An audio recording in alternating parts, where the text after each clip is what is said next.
નમસ્કાર વિદ્યાર્થી મિત્રો, ઓક્સફર્ડ સ્કૂલ ઓફ સાયન્સના કોમર્સ વિભાગના વિડીયો લેક્ચરની અંદર આપ સૌ વિદ્યાર્થી મિત્રોનું હાર્દિક સ્વાગત છે. ધોરણ 12 કોમર્સ, વિષય છે BA વાણિજ્ય વ્યવસ્થા અને સંચાલન. વિદ્યાર્થી મિત્રો, ગત વિડીયો લેક્ચરની અંદર આપણે પાઠ 7 જે સંપૂર્ણ આપણા અભ્યાસક્રમની અંદર છે એ પાઠની અંદર આપણે શરૂઆત કરી હતી કે એ પાઠની અંદર જોઈએ તો અંકુશનો અર્થ, અંકુશની લાક્ષણિકતાઓ, અંકુશનું મહત્ત્વ. આજે આપણે અંકુશનું મહત્ત્વ જોવાના છીએ અને ખાસ કરીને અંકુશ અને આયોજન વચ્ચેનો સંબંધ અને અંકુશની પ્રક્રિયામાં જે છે અને એનો છેલ્લો મુદ્દો જે અંકુશની પ્રક્રિયાનો છે, આ 3 મુદ્દામાં આપણે આ ચેપ્ટરની આપણે ચર્ચા કરવાના છીએ.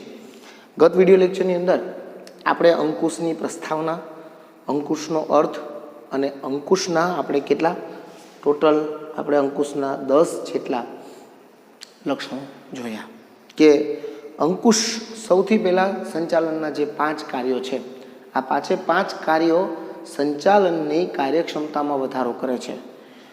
ધંધાકીય એકમોના જે પણ હેતુઓ હોય એ હેતુઓની સિદ્ધિ માટે આ 5 કાર્યની સફળતાનો આધાર ખૂબ જરૂરી છે. આયોજન એ સંચાલનનું પ્રથમ કાર્ય છે, પરંતુ આયોજન મુજબ, આયોજન તો ભૂત પહેલાં કર્યું હોય, આપણે દાખલા તરીકે કોઈ પણ પ્રવૃત્તિ કરવાની હોય તો એ પ્રવૃત્તિની અંદર કયું કાર્ય કોણ, કેટલા પ્રમાણમાં, ક્યારે, કેટલા સમયમાં કરશે એનું આપણે આયોજન કર્યું હોય. પણ ઘણી વખત એવું થાય કે આપણે જે આયોજન કર્યું છે કાર્યનું એ મુજબ ધંધાકીય એકમમાં પ્રવૃત્તિ થાય છે કે નહીં એ જોવાનું કાર્ય પણ ખૂબ જ અગત્યનું છે. જે ધંધાકીય એકમની અંદર કર્મચારીઓ ઓછા હોય ત્યાં અંકુશનો પ્રશ્ન રહેતો નથી, કારણ કે માલિક જે છે એ સંચાલનનું બધું જ કાર્ય, એટલે અંકુશનું કાર્ય પણ એ પોતે કરતો હોય છે. પરંતુ જ્યાં મોટા ધંધાકીય એકમોના આજના આધુનિક સમયની અંદર મોટા ધંધાકીય એકમોની અંદર જ્યાં કર્મચારીઓની સંખ્યામાં બેફામ વધારો થયો છે, ત્યાં કર્મચારીના કાર્ય ઉપર અંકુશનું કાર્ય જરૂરી બને છે, જેથી સંચાલકોએ ધ્યેય સિદ્ધિ માટે જે આયોજન કે યોજનાઓ ઘડી છે, કામના જે ધોરણો નક્કી કર્યા છે, કામની જે પદ્ધતિઓ નક્કી કરી છે એ મુજબ કાર્ય થાય છે કે નહીં એ જોવાનું કાર્ય પણ ખૂબ જ અગત્યનું છે. તો આપણે અંકુશનો અર્થ એમાં ખાસ કરીને હેનરી ફેયોલે કીધું છે કે ધંધાકીય એકમમાં બધું જ નક્કી કરેલી યોજના મુજબ, આપેલી સૂચના મુજબ અને સ્થાપિત સિદ્ધાંતો મુજબ ચાલે છે કે નહીં તે જોવાનું, ચકાસવાનું કાર્યમાં અંકુશના કાર્યનો સમાવેશ થાય છે. ખાસ કરીને આયોજન ધ્યેય નક્કી કરે છે, તો અંકુશ આ ધ્યેયને કઈ રીતે અસરકારક બનાવવું. એ ઘણી વખત આયોજન કાંઈક કર્યું હોય એના કરતાં કાંઈ વિશેષ કાર્ય થતું હોય, આયોજનમાં આ બધું કાર્ય તો આવ્યું જ નહોતું, તેમ છતાં પણ કર્મચારીઓ દ્વારા તેમની આવડત, તેમની ગુણવત્તાને કારણે કંઈક વિશેષ કાર્ય કરવા માટે તૈયાર. તો આવા જ આ અંકુશનું જે કાર્ય છે એમાં આપણે અંકુશની 10 જેટલી લાક્ષણિકતાઓ જોઈ કે ભાઈ અંકુશને આયોજન સાથે સંબંધ છે, સંચાલનની દરેક સપાટીએ અંકુશનું કાર્ય જોવા મળે છે. પછી ખાસ કરીને અંકુશને આયોજન સાથે સંબંધ છે એ એટલા માટે કહી શકાય કે આપણે આના પછીનો જે તફાવત છે એમાં જોવાના છે કે એક સિક્કાની 2 બાજુ છે, એક બાજુ આયોજન છે તો એક બાજુ અંકુશ છે. અંકુશ જ્યાં કરવાનું થાય ત્યાં આયોજન થયું હોય તો જ અંકુશનું કાર્ય હોય, અને આયોજન જો કરવામાં આવે તો અંકુશ પણ ફરજિયાત થાય છે. એટલે એ બધા પણ જોયું, સંચાલનની દરેક સપાટીએ, ઉચ્ચ સપાટીએ અંકુશનું કાર્ય ઓછું હોય તો વધતા ઓછું પ્રમાણ જોવા મળે, પરંતુ તળ સપાટીએ સૌથી વધુ જોવા મળે. સતત ચાલતી પ્રક્રિયા છે, બરાબર. અંકુશ એક વખત કર્યા પછી હંમેશા માટે એમ કાર્ય થાય એવું બનતું નથી, હંમેશા અંકુશનું કાર્ય સતત ચાલતું રહે છે. સંચાલનનું સૌથી છેવટનું કાર્ય છે એને અંકુશને ભવિષ્ય સાથે સંબંધ છે, કારણ કે ભવિષ્યમાં વર્તમાન સમયમાં જે કાર્ય થાય છે તેમાં જે ભૂલો કે ખામીઓ કે ત્રુટિઓ ચાલતી હોય કે રહી ગઈ હોય એ ભવિષ્યમાં એનું પુનરાવર્તન ન થાય, એને ભવિષ્યના કાર્યમાંથી કઈ રીતે દૂર કરી શકાય એ અંગેનું આખું જે છે એ આની અંદર અંકુશમાં સમાવેશ છે. રચનાત્મક કાર્ય છે. અંકુશ જે છે એ કર્મચારીઓના કામની સ્વતંત્રતા છીનવી લેતું નથી. એને કામ કરવાની પૂરી સ્વતંત્રતા આપે છે, પરંતુ એના કાર્ય ઉપર દેખરેખ રાખવામાં આવે છે કે આયોજન મુજબ જેમ પ્રમાણે કર્મચારીઓની સૂચના, સત્તા, જવાબદારી સોંપવામાં આવ્યું છે એ મુજબ કર્મચારી જે છે એ કાર્ય કરે છે કે નહીં એ જોવાનું કાર્ય અંકુશનું છે. એટલે ખાસ કરીને અંકુશના કાર્યને આપણે એક રચનાત્મક રીતે, વિધાયાત્મક રીતે જોવાની વાત છે. અંકુશ ઉપર ધંધાકીય એકમની જે આંતરિક પ્રવૃત્તિ છે, ઉત્પાદન, ખરીદ, વેચાણ, કર્મચારી ઉપર નિયમન, એની સાથે સંબંધ છે. બાહ્ય પરિસ્થિતિ સાથે નહીં. અર્થતંત્ર તેજી, મંદી પરિસ્થિતિ સાથે એનો કોઈ સંબંધ નથી. ત્યારબાદ એકમની પ્રવૃત્તિને ગતિશીલ બનાવે છે. ભૂલો, ત્રુટિઓ દૂર કરે એટલે કાર્યને ગતિશીલ બને છે. વ્યક્તિલક્ષી પ્રવૃત્તિ છે. અંકુશનું કાર્ય વ્યક્તિ માટે, વ્યક્તિ દ્વારા અને વ્યક્તિ દ્વારાની ભૂલો માટે થતું હોવાને કારણે એ વ્યક્તિલક્ષી છે. બરાબર. કોઈ પણ પ્રકારનું અંકુશ હોય એ પહેલાં વિધિસર સ્થાપવામાં આવે, વૈધિક રીતે સ્થાપવામાં આવે.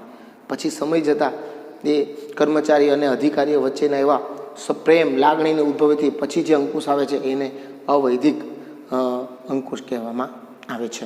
તો વિદ્યાર્થી મિત્રો, આપણે આ 10 જેટલા ગત વિડીયો લેક્ચરની અંદર અંકુશનો અર્થ, અંકુશની પ્રસ્તાવના, અંકુશની વ્યાખ્યા અને 10 જેટલા લક્ષણોની ચર્ચા કરી. આજે આપણે જે જોવાના છે એ છે અંકુશનું મહત્ત્વ. જુઓ, તમે બોર્ડ ઉપર જોઈ શકો છો. બોર્ડ ઉપર અંકુશનું મહત્ત્વના 11 જેટલા મુદ્દાઓ આપ્યા છે. તમારા પાઠ્યપુસ્તકમાં એના વિસ્તારથી આપ્યું છે, પરંતુ 11 મુદ્દાને બોર્ડમાં સમાવવા માટે મેં આમાં શોર્ટકટ પદ્ધતિનો ઉપયોગ કરીને આ રીતે નાના નાના જે ટોચ મુદ્દાઓ બનાવીને લખ્યું છે. પણ તમારે જ્યારે તમે આ વિડીયો દ્વારા તમારી ક્લાસ વર્કની નોટબુકમાં તમે નોંધ કરતા હો ત્યારે તમારે તમારા પાઠ્યપુસ્તકને વિડીયો જોતા હો ત્યારે તમારે તમારું પાઠ્યપુસ્તકને સામે રાખી અને મુદ્દો વાંચી અને પછી આ જોતા જશો તો તમને બહુ સારી રીતે અભ્યાસ થઈ શકશે. આપણો આજનો પ્રશ્ન છે અંકુશનું મહત્ત્વ સમજાવો. બરાબર. તો અંકુશના મહત્ત્વમાં એના ટોટલ 11 મુદ્દા છે. કયા 11 મુદ્દા છે? તો હેતુ સિદ્ધિ માટે જે અંકુશ છે એ સંચાલકને મદદરૂપ થાય છે. એકમની જે પ્રવૃત્તિઓ છે એ દરેક પ્રવૃત્તિ ઉપર અંકુશ ખૂબ જરૂરી છે. એટલે પણ જરૂરી છે ભૂલો, ધંધાકીય એકમમાં કોઈ ભૂલો, ત્રુટિઓ થતી હોય એને શોધવા માટે પણ અંકુશ જરૂરી છે. ધંધાકીય એકમમાં જે આયોજનો હોય એ આયોજનોને અસરકારક બનાવવા માટે પણ અંકુશ જરૂરી છે.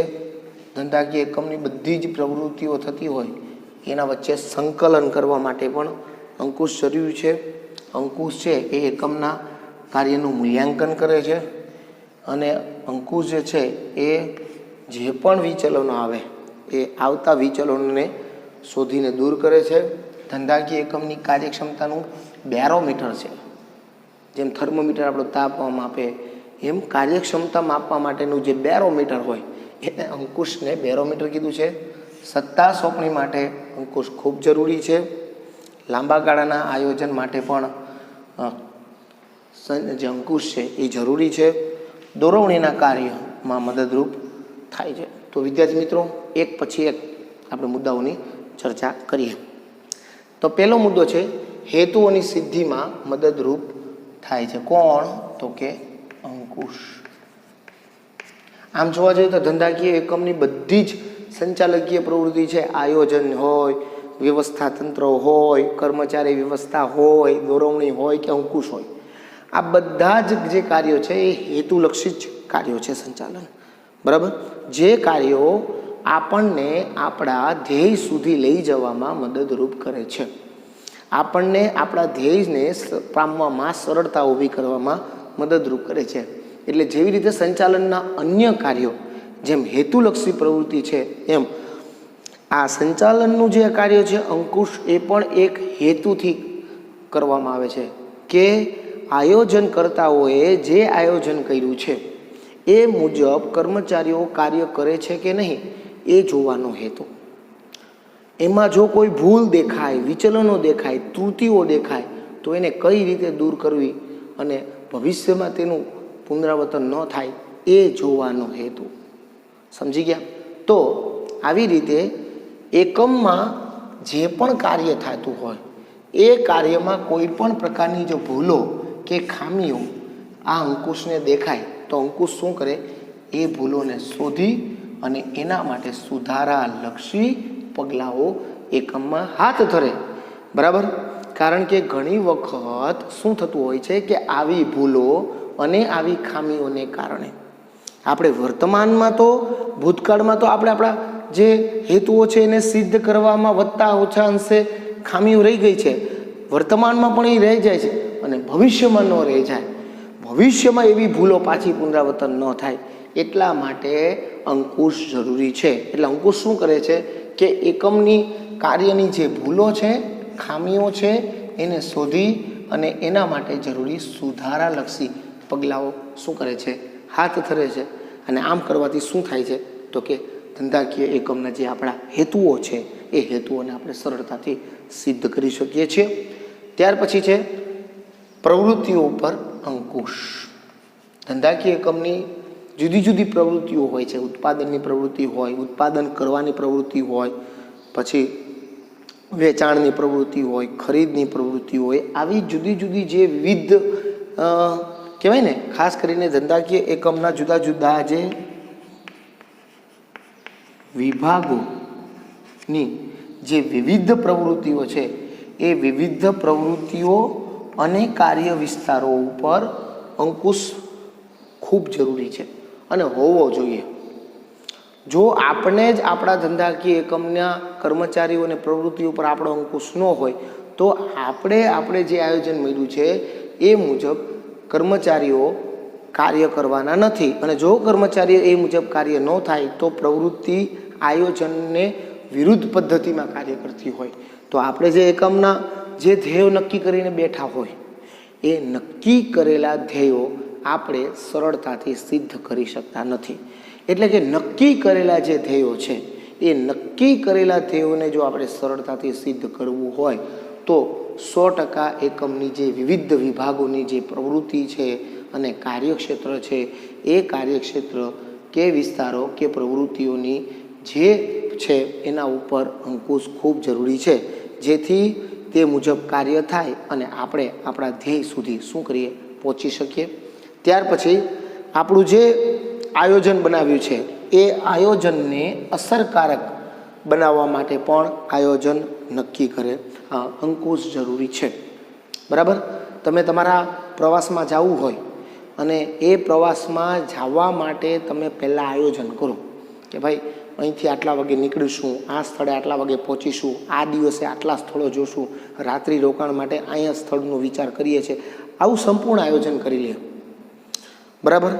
પછી આયોજન કર્યા પછી એ આયોજનને અમલ કરવા માટે આપણી વ્યવસ્થાઓ કરવા માંડીએ અને વ્યવસ્થા થઈ જાય અને પછી આપણે જ્યારે પ્રવાસમાં જઈએ એટલે આપણો પ્રવાસ નિર્ધારિત સમય ઉપર કે ભાઈ આ સમયે આટલા વાગે આ સમયે પહોંચી જવાનું, આટલા સમયે રોકાણના સ્થળે પહોંચી જવું, રાત્રે જમીને આટલા વાગે સૂઈ જવું, સવારના પાછળ આટલા વાગે ટ્રાવેલિંગ શરૂ કરી દેવી. જો આવું આયોજન આપણું કર્યું હોય તો આયોજન જો અસરકારક નીવડે તો આપણો પ્રવાસમાં આપણને બહુ જ આનંદ થાય. તો ધંધાકીય એકમની જે પ્રવૃત્તિઓ છે એ પ્રવૃત્તિઓ માટે પણ સંચાલકો દ્વારા આયોજન બનાવવામાં આવે છે. આ આયોજનને અસરકારક બનાવવા માટે જે અંકુશ છે એ જરૂરી છે. આયોજન જે છે ને એ કાર્ય કરવાનો એક રસ્તો નક્કી કરી દે છે. આપણને કોઈ પણ કાર્ય કરવાનું હોય ને એનો એક રસ્તો નક્કી કરી દે છે અને અંકુશ છે ને શું કરે છે તો એ રસ્તા ઉપર કોઈ પણ ભૂલો કે વિચલનો જણાય તો એને શોધી અને એના માટે સુધારાલક્ષી પ્રવૃત્તિ બને, જેથી આપણું આયોજન અસરકારક બને. બરાબર? આયોજન આપણને એમ કહે છે કે ભાઈ તમારે તમારા એકમના જો ધ્યેયો સિદ્ધ કરવા હોય તો તમારે આ રીતે કાર્ય કરવું પડશે. હવે જ્યારે કર્મચારીઓ કે સંચાલકો એ પ્રમાણે કાર્ય કરતા હોય ત્યારે માની લો કે આયોજનમાં તો એમ નક્કી કર્યું હતું કે ભાઈ આપણે આ રીતના કામ કરવાનું છે, પણ ઘણી વખત એમાં પણ કેટલાક વિચલનો, ખામીઓ આવવાની છે. તો એ ખામીઓને શોધી અને ત્યાં જ તેને દૂર કરવા માટેના જો સુધારાલક્ષી પ્રવૃત્તિ કરવામાં આવે તો ખરેખર આપણે આયોજન મુજબ જે રસ્તો નક્કી કર્યો હતો એ રસ્તા ઉપર આપણે સફળતા મેળવી શકીએ છીએ, એટલે કે આપણી સફળતાની મંજિલે પહોંચી શકીએ છીએ. ટૂંકમાં આપણું આયોજન જે બન્યું છે એ આયોજનને અસરકારક બનાવવા માટે અંકુશ જરૂરી છે.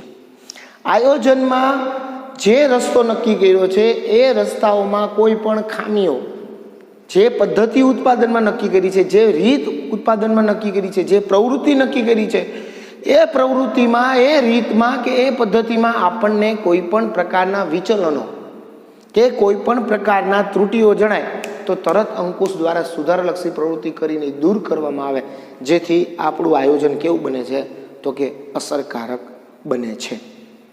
ત્યાર પછી આપણો જે પાંચમો, જે ખાસ કરીને પાંચમો આપણો જે મહત્વનો મુદ્દો છે એ છે પ્રવૃત્તિઓ વચ્ચે સંકલન. બરાબર, એકમમાં જુદા જુદા વિભાગો હોય, બરાબર, તો એકમના જે વિવિધ વિભાગો છે, જેમ કે ઉત્પાદન વિભાગ, વેચાણ વિભાગ, ખરીદ વિભાગ, હિસાબ વિભાગ, નાણાં વિભાગ, માનવ સંસાધન વિભાગ, આ દરેક વિભાગની જે પ્રવૃત્તિઓ છે એ દરેક પ્રવૃત્તિઓ વચ્ચે સંકલનનું કાર્ય અંકુશ કરે છે.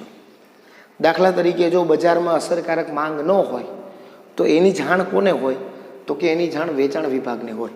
તો વેચાણ વિભાગ કોને કહે? ઉત્પાદન વિભાગને કહે, એ ભાઈ ઉત્પાદન ધીમું કરી દો. કેમ?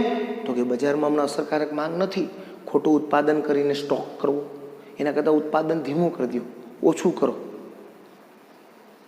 નકર પછી તો જે વસ્તુ ઉત્પાદન કરીને આપણે રાખી હોય તો એને સાચવવાનો ખર્ચ વધી જાય, અને સાચવવાનો ખર્ચ વધી જાય તો એની કિંમતમાં, એની પડતર કિંમત ઘટી જાય, પડતર કિંમત વધી જાય, પડતર કિંમત વધે ને કિંમત તો વધે નહીં, તો સરવાળે લોસ જાય. એટલે અને જો બજારમાં અસરકારક માંગ હોય અને ઉત્પાદન વિભાગ જો ધીમું કાર્ય કરતો હોય તો પણ એને જાણ કરે કે ભાઈ હવે ઉત્પાદન વધારો, બજારમાં અસરકારક માંગ છે, પુરવઠો ઘટશે, હમણાં બજારમાં વસ્તુની કિંમત અચાનક ઉછળી જશે, કાળા બજારી થશે, અથવા તો બજારમાં ગ્રાહકોની રુચિ, ફેશનની અંદર આવા ફેરફારો આવ્યા છે, તમે તમારા ઉત્પાદન પ્રવૃત્તિમાં ફેરફાર કરો. બરાબર, તો ઉત્પાદન પ્રવૃત્તિમાં કેટલો ખર્ચ વધારવો, કેટલો ખર્ચ ઘટાડવો, તો એ નાણાં હિસાબ વિભાગ ધ્યાન રાખે કે ભાઈ ઉત્પાદન વિભાગમાં હમણાં ગુણવત્તાલક્ષી કાર્ય થાય છે તો આટલો ખર્ચ વધશે. તો આવી ધંધાકીય એકમના જે જુદા જુદા વિભાગો છે, ઉત્પાદન વિભાગ હોય, ખરીદ વિભાગ હોય, વેચાણ વિભાગ હોય, હિસાબ વિભાગ હોય, નાણાં વિભાગ હોય, માનવ સંસાધન વિકાસ હોય, આવા દરેક વિભાગોની જે પ્રવૃત્તિઓ કરતા હોય એની સાથે એ ઉત્પાદન વિભાગ ભલે ને એની રીતે કામ કરતું, આપણે શું છે, આપણે વેચવાથી મતલબ ને, એ લોકો ઉત્પાદન કરીને આપે તો આપણે વેચશું, એવું નહીં. એની સાથે સતત સંકલનમાં રહેવું પડે, ગ્રાહક સાથે પણ સતત સંકલનમાં રહેવું પડે, બજાર સાથે પણ સતત સંકલનમાં રહેવું. એમ માત્ર હું તમને વેચાણ વિભાગે જ પોતાની પ્રવૃત્તિનું સંકલન નથી કરું, પણ એવી રીતે ઉત્પાદન વિભાગે વેચાણ વિભાગ સાથે, ખરીદ વિભાગ સાથે, હિસાબ વિભાગ સાથે, નાણાં વિભાગ સાથે, બધા સાથે, આમ ધંધાકીય એકમના જેટલા પણ વિભાગો છે એ વિભાગોએ પોતાના જુદા જુદા વિભાગના જે વિભાગો છે એની સાથે પ્રવૃત્તિમાં સતત સંકલન સાધવું પડે, અને એ સંકલનનું કાર્ય આપણે અંકુશ દ્વારા સરળતાથી કરી શકીએ છીએ. ત્યાર પછી જે છઠ્ઠું મહત્વ છે કાર્યનું મૂલ્યાંકન. આયોજનમાં અગાઉથી જે નક્કી કરેલા ધોરણ છે, એટલે કે ટાર્ગેટ, કે આ જ પદ્ધતિથી કામ થવું જોઈએ, આ ગુણવત્તા જાળવીને જ કામ કરવું જોઈએ, આટલા કલાક જ કામ કરવું જોઈએ, અને આટલી ગુણવત્તાથી કે ચપળતાથી જ કામ કરવું. એટલે કે ટૂંકમાં આયોજન દ્વારા જ્યારે કાર્ય નક્કી કરવામાં આવે ત્યારે કાર્યના કેટલાક ચોક્કસ ટાર્ગેટ નક્કી કરવામાં આવે, એટલે કે ધોરણ નક્કી કરવામાં આવે. હવે નક્કી કરેલા જે આ ધોરણ છે, ટાર્ગેટ છે, એ મુજબ વાસ્તવિક પરિસ્થિતિમાં, એટલે કે વર્તમાનમાં કામ થાય છે કે નહીં એની સરખામણી કરવું, એટલે મૂલ્યાંકન કે તપાસનું કાર્ય થાય છે. જ્યારે આયોજન કર્યું હતું ત્યારે એમ કીધું કે ભાઈ 50 આપણા જે 100 કર્મચારીઓ છે કે 100 કામદારો છે એ લોકોએ ધોરણ નક્કી કર્યું હતું, ટાર્ગેટ નક્કી કર્યું હતું જ્યારે આયોજન કર્યું ત્યારે કે 1000 એકમોનું ઉત્પાદન કરવાનું. હવે જ્યારે વાસ્તવિક પરિસ્થિતિમાં આમ નક્કી કર્યું તો આયોજનમાં ધોરણ કે ટાર્ગેટ નક્કી કર્યો તો 1000 એકમોનું, પણ ઉત્પાદન 900 એકમોનું થયું. તો 100 એકમોના ઉત્પાદનમાં ક્યાં ભૂલો રહી ગઈ એનું મૂલ્યાંકન કરવાનું, એની તપાસ કરવાનું અને એ ખામીઓને કે એ ભૂલોને દૂર કરીને આ જે ટાર્ગેટ 1000નો છે એ અહીંયા કઈ રીતે થાય એ જોવાનું કાર્ય અંકુશનું છે. એટલે અંકુશનું કાર્ય એ છે કે આયોજનમાં જે મુજબ કાર્ય કરવાના ધોરણો નક્કી કર્યા હતા, તો વર્તમાન પરિસ્થિતિમાં જે કાર્ય થાય છે એમાં એ ધોરણોનો અમલ થાય છે, નથી થતું તો શું કરવા નથી થતું, એની ખામીઓ વિચલનો શોધી અને સુધારાલક્ષી પ્રવૃત્તિ કરવાની. તો અહીં ધોરણ નક્કી કર્યા હતા 1000 એકમનું, પણ વાસ્તવિક પરિસ્થિતિમાં તો 900 એકમોનું જ ઉત્પાદન થાય છે. તો 100 એકમોનું ઉત્પાદનમાં ક્યાં ત્રુટિ રહી જાય છે એ શોધવી અને એ દૂર કરવી. ત્યાર પછી જે 7મો આપણો છે એ છે વિચલનો દૂર કરે છે. અંકુશ સુધારલક્ષી પ્રવૃત્તિ છે. આપણે અગાઉથી વાત કરવા આવીએ છીએ કે જે પણ વિચલનો જણાય એ વિચલનોને શોધી એમાં સુધારલક્ષી પ્રવૃત્તિ કરી જેથી એ વિચલનોનું ભવિષ્યમાં પુનરાવર્તન ન થાય અને આપણા આયોજન મુજબ કાર્ય થાય, એટલા માટે ખાસ કરીને અંકુશ જરૂરી છે. બરાબર? તો વિચલનો દૂર કરે છે અંકુશ સુધારલક્ષી પ્રવૃત્તિ છે. ધંધાકીય એકમની વિવિધ જે પ્રવૃત્તિઓ છે એ પ્રવૃત્તિમાં રહેલા જે વિચલનો છે એને દૂર કરવા માટે અંકુશ ખૂબ જરૂરી છે. ત્યાર પછી અંકુશનું 8મું મહત્વનું છે કે ભાઈ ધંધાકીય એકમની કાર્યક્ષમતાનું બેરોમીટર એમ કહેવાય ને, એટલે કે કાર્યક્ષમતા માપવાનું જો કોઈ એકમ કહેવાય ને, માધ્યમ કહેવાય ને કે માપદંડ કહેવાય ને, તો એ અંકુશ છે. તમે જેટલું તમારા ધંધાકીય એકમમાં અંકુશ સ્પષ્ટ અને યોગ્ય રાખશો ને એટલી તમારા સંચાલનની કાર્યક્ષમતામાં વધારો થશે અને એટલા જ તમે તમારા ધ્યેયોને વધુ સરળતાથી અને વધુમાં વધુ પ્રાપ્ત કરી શકશો, સારામાં સારા પરિણામો મેળવી શકશો, સારામાં સારા પ્રયત્ન કરી શકશો. એટલે ખાસ કરીને અંકુશનું જે કાર્ય છે, જે આપણે જોયું કે અંકુશનું કાર્ય શું છે, સુધારલક્ષી પ્રવૃત્તિ છે.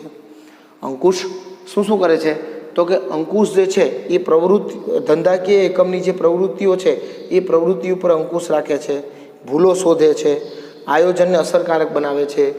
દરેક વિભાગની ઉત્પાદન વિભાગ, વેચાણ વિભાગ, ખરીદ વિભાગ, હિસાબ વિભાગ, આ દરેક વિભાગની જે પ્રવૃત્તિ છે એને સંકલન એક સાથે રાખે છે, કાર્યનું મૂલ્યાંકન કરે છે, વિચલનો દૂર કરે છે. આવું બધું થાય એટલે કે જેટલું જ અંકુશનું કાર્ય સ્પષ્ટતાથી કે યોગ્ય રીતે થતું હોય તો તેટલું જ સંચાલનની કાર્યક્ષમતા વધે. જે ધંધાકીય એકમની અંદર અંકુશનું કાર્ય જેટલું સ્પષ્ટ, ચોક્કસ અને યોગ્ય રીતે થતું હોય, એવું નહીં અંકુશ એટલે આમ ફૂલ પ્રેશર, જે નેતા હોય, સંચાલક હોય એ કર્મચારી ઉપર ફૂલ પ્રેશર રાખે, પોતાની ધાક રાખે, પોતાની, એમ નહીં.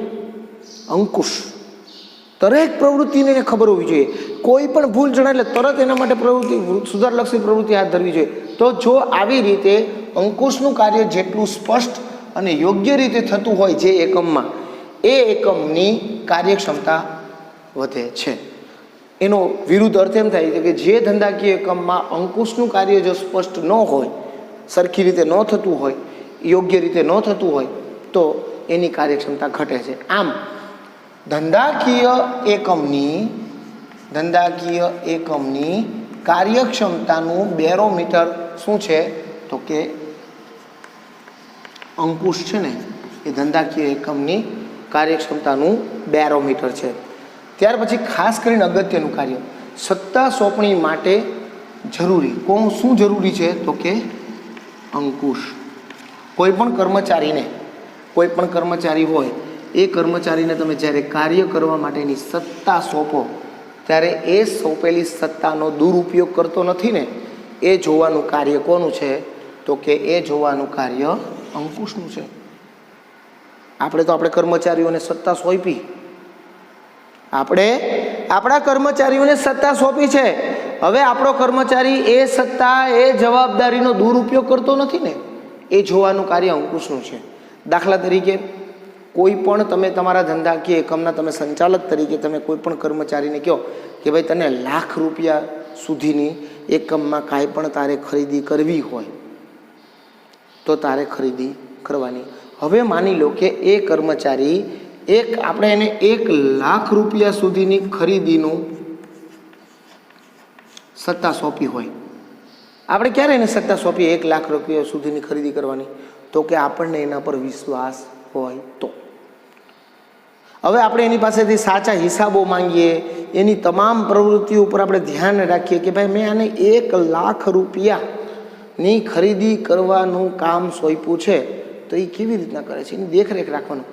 એટલે ઓલાને પણ ખબર પડે કે સાહેબે ભલે મને ₹1,00,000 આપ્યા છે, પણ એ મારી આમે સતત ધ્યાન રાખે છે. હા, ₹1,00,000નો મારે હિસાબ એને પરફેક્ટ આપવો પડશે. નકર ઘણી વખત શું કરે, મને યાદ છે કે જ્યારે આપણે આવું બનતું હોય ને તો ઘણી વખત શું કરે કે ભાઈ જે વસ્તુ ₹2,500ની આવતી હોય ને, જે વસ્તુ ₹2,500ની ખરીદી હોય ને એના 5,000ના બિલ બનાવીને મૂકે. બરાબર? તો બાકીના ₹2,500 કર્મચારીના ખિસ્સામાં. એને સત્તા આપી છે, એ સત્તાનો એણે શું કર્યો? દુરુપયોગ કર્યો. વસ્તુ ખરેખર 2,500ની આવી હોય તો 2,500નું જ બિલ મૂકવાનું અને બાકીના 2,500નો હિસાબ પરત કરવાનો. પણ શું કરે છે? નહીં, ₹5,000 વસ્તુ ભલે ₹2,500ની આવી, જેની પાસેથી વસ્તુ ખરીદીને કે ભાઈ તને ₹500 વધારે આપી, ₹3,000 લઈ લેજે, પણ તું મને 2,000નું બિલ બનાવી દેજે, 5,000નું બિલ બનાવી દેજે. એટલે વસ્તુ 2,500ની આવી, ₹500 દુકાનદારને ખવડાવી દીધા અને બાકીના ₹2,000 પોતાના ખિસ્સામાં નાખ્યા. તો આવી રીતે ઘણી વખત કર્મચારીઓ પોતાની જે સત્તા સોંપી છે એ સત્તાનો દુરુપયોગ ન કરે એટલા માટે અંકુશ જરૂરી છે. હવે મેં કોઈને કોઈ કામ સોંપ્યું અને મને ખબર હોવી જોઈએ કે આટલા રૂપિયાનું આવે, તો આવી રીતે સત્તા સોંપણી માટે અંકુશ જરૂરી છે. ત્યાર પછી ખાસ કરીને લાંબા ગાળાના આયોજન માટે આપણે કોઈ પણ ભવિષ્યમાં લાંબા ગાળાનું આયોજન કરવું હોય કે ભાઈ ભવિષ્યમાં મારી પાસે જે ઉત્પાદન ક્ષમતા છે એની વર્તમાન પરિસ્થિતિની માહિતી મેળવી ભવિષ્યમાં આટલી ઉત્પાદન ક્ષમતા થઈ શકે એવા જો અંદાજો માણવા હોય તો એ માણી શકાય. કઈ રીતે? તો વર્તમાન સમયમાં આ કર્મચારીઓ 50,000 એકમોનું ઉત્પાદન કરતા હોય. આ જે કર્મચારીઓ છે એ 50,000 એકમોનું ઉત્પાદન વર્તમાન સમયમાં મારી પાસે જે કર્મચારી સ્ટાફ છે મારી પાસે એ કર્મચારી સ્ટાફ 50,000 એકમનું ઉત્પાદન કરતા હોય તો 5 વર્ષે એ 2.5 લાખ એકમોનું ઉત્પાદન 100% કરશે. આવું લાંબા ગાળાનું જો મારે કોઈ આયોજન કરવું હોય અને હમણાં કદાચ 5 લાખનું 50,000નું થતું હોય ત્યારે 2.5 લાખનું થતું હોય ત્યારે આ એકમની અંદર કોઈ પ્રકારનું એ બની ન શકે. એટલે મારે એકમનો કાં તો વિસ્તાર વધારવો પડે કાં તો મોટું એકમ ખરીદવું પડે. તો આવા લાંબા ગાળાના જો કોઈ વિચાર કરવા હોય ધંધાકીય એકમની અંદર તો એ લાંબા ગાળાના વિચારો કરવા માટે, લાંબા ગાળાનું આયોજન વિચારવા માટે વર્તમાન પ્રવૃત્તિમાંની જે વર્તમાન પ્રવૃત્તિઓની માહિતી મેળવી લાંબા ગાળાના આયોજન શક્ય બને છે. બરાબર? ત્યાર પછી જે સૌથી અગત્યનું કાર્ય છે એ છે દોરવણીમાં મદદરૂપ. બરાબર? તો કે જેવી રીતના અંકુશનું કાર્ય છે તેવી રીતે દોરવણીનું કાર્ય પણ છે. દોરવણીના કાર્યની અંદર કેવી રીતના કાર્ય કરવું એ કાર્ય કરવા અંગેની કર્મચારીઓને આપણે શું આપીએ છીએ? તો કે આપણે માર્ગદર્શન આપીએ છીએ, એને જરૂરી માહિતી આપીએ છીએ. તો અંકુશનું કાર્ય શું છે? તો કર્મચારીના કાર્ય ઉપર દેખરેખ રાખવાનું, કાર્ય મુજબ કાર્યમાં જો કોઈ પણ મુશ્કેલી જણાય તો એને જરૂરી માર્ગદર્શન આપવાનું અને દોરવણી આપવાનું છે, જેથી આયોજનમાં જે પદ્ધતિથી કાર્ય નક્કી કર્યું હોય એ મુજબ કાર્ય થઈ શકે. એટલે કે આયોજનનું, અંકુશનું કાર્ય અને દોરવણીનું કાર્ય આમ જોવા જઈએ તો આપણને બંને એક સરખું લાગે છે. એટલે જે દોરવણીનું કાર્ય જે કરવાનું થાય એ પણ આપણે અંકુશની મદદથી કહી શકીએ છીએ. તો વિદ્યાર્થી મિત્રો, આપણે અંકુશનું મહત્ત્વના 11 મુદ્દા જોયા. હું થોડીક વાર માટે સાઈડ ઉપર આવી જાઉં છું. તમે આ તમારા જે મુદ્દાઓ છે એની નોંધ તમારી ક્લાસ વર્કની નોટમાં કરો. સૌથી પહેલાં અંકુશનું મહત્ત્વ સમજાવો, હેતુ સિદ્ધિમાં મદદરૂપ થાય છે, એકમની જે ભૂલો કે ખામીઓ હોય એ શોધીને સુધારલક્ષી પગલાઓ હાથ ધરવામાં આવે છે, પ્રવૃત્તિઓ ઉપર અંકુશ એકમની જે વિવિધ વિભાગોની જે વિવિધ પ્રવૃત્તિઓ છે, કાર્ય વિસ્તારો છે, એના ઉપર અંકુશ માટે પણ એના ઉપર અંકુશ પણ ખૂબ જરૂરી છે, જે અંકુશ દ્વારા શક્ય બને છે. ભૂલોની શોધ, કર્મચારીના કાર્ય પર દેખરેખ રાખવામાં આવે છે. વિચલનો શોધીને એ વિચલનોને દૂર કરવા, જેથી ભવિષ્યમાં એનું પુનરાવર્તન ન થાય. આયોજનને અસરકારક બનાવે છે. આયોજન એ રસ્તો નક્કી કરે છે. અંકુશ રસ્તે થયેલી ભૂલો કે વિચલનોને શોધી સુધારલક્ષી પગલાઓ હાથ ધરે છે. પ્રવૃત્તિઓ વચ્ચે સંકલન, એકમની વિવિધ વિભાગોની જે પ્રવૃત્તિઓ છે, ઉત્પાદન વિભાગ છે, વેચાણ વિભાગ છે, ખરીદ વિભાગ છે, હિસાબ વિભાગ છે, નાણાકીય વિભાગ છે, માનવ સંસાધન વિભાગ છે, તેની પ્રવૃત્તિઓ પર સંકલનનું કાર્ય અંકુશ કરે છે. કાર્યનું મૂલ્યાંકન પણ કરે છે. કાર્યનું મૂલ્યાંકન પણ કરે છે. આયોજનમાં અગાઉથી નક્કી કરેલા જે ધોરણો છે, એટલે કે ટાર્ગેટ છે, અને વાસ્તવિક કામ સાથે તેની સરખામણી, મૂલ્યાંકન કે તપાસ થાય છે. અને જે ભૂલો કે મૂલ્યાંકનો ધ્યાનમાં આવે છે એ મુજબ સુધારલક્ષી પ્રવૃત્તિ કરે છે. વિચલનો દૂર કરે છે. અંકુશ સુધારલક્ષી પ્રવૃત્તિ છે. વિવિધ પ્રવૃત્તિઓમાં રહેલા જે વિચલનો છે એ શોધીને ઝડપથી દૂર કરવાનું કાર્ય કરે છે. કાર્યક્ષમતાનું બેરોમીટર છે. અંકુશનું કાર્ય જેટલું ધંધાકીય એકમમાં સ્પષ્ટતાથી કે યોગ્ય રીતે થતું હોય તો શું કે સંચાલનની કાર્યક્ષમતામાં વધારો થાય છે. સત્તા સોંપણી માટે અંકુશ ખૂબ જરૂરી છે. કર્મચારી જે કાર્ય કરવા માટેની સત્તા સોંપણી કરી છે એ કાર્યનો દુરુપયોગ કરતો કે નથી એ જોવા માટે પણ અંકુશ જરૂરી છે. ધંધાકીય એકમના લાંબા ગાળાનું આયોજન, એટલે કે વર્તમાન પ્રવૃત્તિને માહિતી મેળવી ને લાંબા ગાળાનું આયોજન પણ શક્ય બને છે. દોરવણીમાં મદદરૂપ થાય છે. કર્મચારીઓ પર દેખરેખ રાખવી, કાર્યની જે મુશ્કેલીઓ જણાય તેને માટે જરૂરી માર્ગદર્શન કે દોરવણી આપી, જેથી પદ્ધતિ મુજબ કાર્ય થાય. તો વિદ્યાર્થી મિત્રો, આજે આપણે સંચાલનના મહત્ત્વના કેટલાક મુદ્દાઓની ચર્ચા કરી. હવે પછી આપણે નેક્સ્ટ મુદ્દાની અંદર ચર્ચા કરશું. ત્યાં સુધી આપ સૌ વિદ્યાર્થી મિત્રો ઘરે રહો, સુરક્ષિત રહો, સ્ટે હોમ, સ્ટે સેફ. આપ સૌ વિદ્યાર્થી મિત્રો ફરી આભાર માનું છું. આભાર.